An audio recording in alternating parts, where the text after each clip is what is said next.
পিঠে বানানোর সবচেয়ে সহজ পদ্ধতি দেখে নিন এই ভিডিওটিতে। যারা পিঠে বানাননি কোনোদিনও তারাও কিন্তু একবার দেখাতে ইজিলি খুব সুন্দরভাবে বানিয়ে নিতে পারবেন। আর কত সুন্দর নরম তুলতুলে হয়েছে দেখুন, মুখে দিলেই মিলিয়ে যাবে। একটা পিঠে ভেঙে দেখালাম, দেখুন ভেতরটাও কত সুন্দর লোভনীয় হয়েছে। চলুন দেরি না করে মূল রেসিপিটি শুরু করা যাক। নমস্কার বন্ধুরা, স্বর্ণলতার রান্নাঘরে স্বাগত জানিয়ে শুরু করছি আজ ভাপা পিঠের রেসিপি। এবার প্রথমে উনুনে একটা কড়া বসিয়ে আমি 3 কাপ পরিমাণ জল দিয়ে দিয়েছি, হাই আঁচে ফুটিয়ে নেব। ততক্ষণে আমি এদিকে গুড় গ্রেট করে নেব। আপনারা কিন্তু কম বেশি করে বানিয়ে নিতে পারেন। তো বন্ধুরা, আমি এখানে খুবই অল্প পরিমাণে বানাচ্ছি। আমি এখানে বেশ অনেকটা গুড় গ্রেট করে নিয়েছি। আর এদিকে দেখুন জলটাও কিন্তু ফুটে গেছে, আমি নামিয়ে নিচ্ছি। ওই কড়ার মধ্যে সামান্য জল দিয়ে আমি দিয়ে দিচ্ছি গ্রেট করে রাখা গুড়। প্রথমে কড়ার মধ্যে সামান্য জল দিয়ে গুড় জাল করে নিলে কিন্তু গুড়ের কালারটা খুব সুন্দর আসবে। আর এভাবে গুড় জাল করে ভাপা পিঠেটা বানালেও কিন্তু পিঠের স্বাদটা দ্বিগুণ বেড়ে যাবে। তো আমি জাল করে নামিয়ে নিয়েছি। আর অবশ্যই খেয়াল রাখতে হবে গুড় যেন পুড়ে না যায়। 1 থেকে 1.5 মিনিটের মধ্যেই কিন্তু এই গুড় জাল করা হয়ে যায়। তো বন্ধুরা, আমি নামিয়ে সাইডে রেখে দিয়েছি। আর এখানে আমি বেশ অনেকগুলো পরিমাণে চালের গুঁড়ো নিয়েছি। স্বাদ অনুযায়ী নুন দিয়ে আলতো হাতে মেখে নিয়েছি। এবারে একটু একটু ফুটন্ত জল দেব আর হাতের সাহায্যে এভাবে মিশিয়ে নেব। খুব সুন্দরভাবে কিন্তু হাতের সাহায্যে মিশিয়ে নিতে হবে। 4 থেকে 5 মিনিট মতো সময় নিয়ে কিন্তু এই কাজটি আপনাদের করে নিতে হবে। আমি খুব সুন্দরভাবে মেখে নিয়েছি। আর দেখুন হাত দিয়ে একটু চাপ দিলেই কিন্তু একদম ঝুরঝুরে হয়ে পড়বে। ঠিক এরকমভাবে মেখে নিতে হবে। এবারে একটু নেব আর একটা গ্রেটারের সাহায্যে আমি গ্রেট করে নেব। অবশ্যই কিন্তু সাবধানে এই কাজটি করতে হবে যেন হাতে লেগে না যায়। কত সুন্দর ঝুরঝুরে হয়ে পড়ছে, আশা করি দেখেই বুঝতে পারছেন বন্ধুরা। এছাড়াও আপনারা কিন্তু এই গ্রেটার ছাড়াও চালনির সাহায্যেও কিন্তু আপনারা চেলে নিতে পারেন। তো বন্ধুরা, আমি আপনাদের এই চালনির সাহায্যেও কিন্তু একটু চেলে দেখাচ্ছি। আপনাদের যেটা কমফোর্টেবল মনে হবে সেটা দিয়েই কিন্তু আপনারা করে নিতে পারবেন। আমি আপনাদের দুটো পদ্ধতিতেই দেখালাম, আপনাদের যেটা পছন্দ সেটাই করবেন।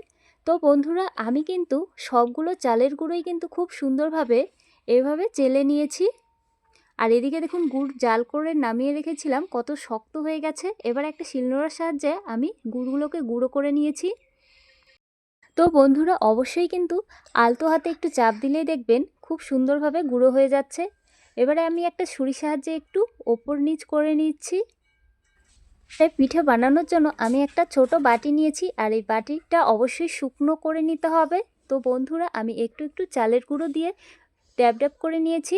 এবারে মাঝখানে আমি গুড় দিয়ে আবারও ওপরে চালের গুঁড়োটা দিয়ে খুব সুন্দরভাবে সিল করে নিয়েছি। এবারে একটা নেটের কাপড় দিয়ে খুব সুন্দরভাবে মুড়ে নিতে হবে। এবারে হাঁড়ির মধ্যে বেশ অনেকটা পরিমাণ জল দিয়ে একটা ছিদ্রযুক্ত পাত্রের ওপরে আমি পিঠের শেপটা বসিয়ে দিয়েছি। আর এদিকে দেখুন হাই আঁচে আমি জাল করে নেব প্রায় 10 মিনিট মতো। 10 মিনিটেই কিন্তু খুব সুন্দরভাবে তৈরি হয়ে যাবে।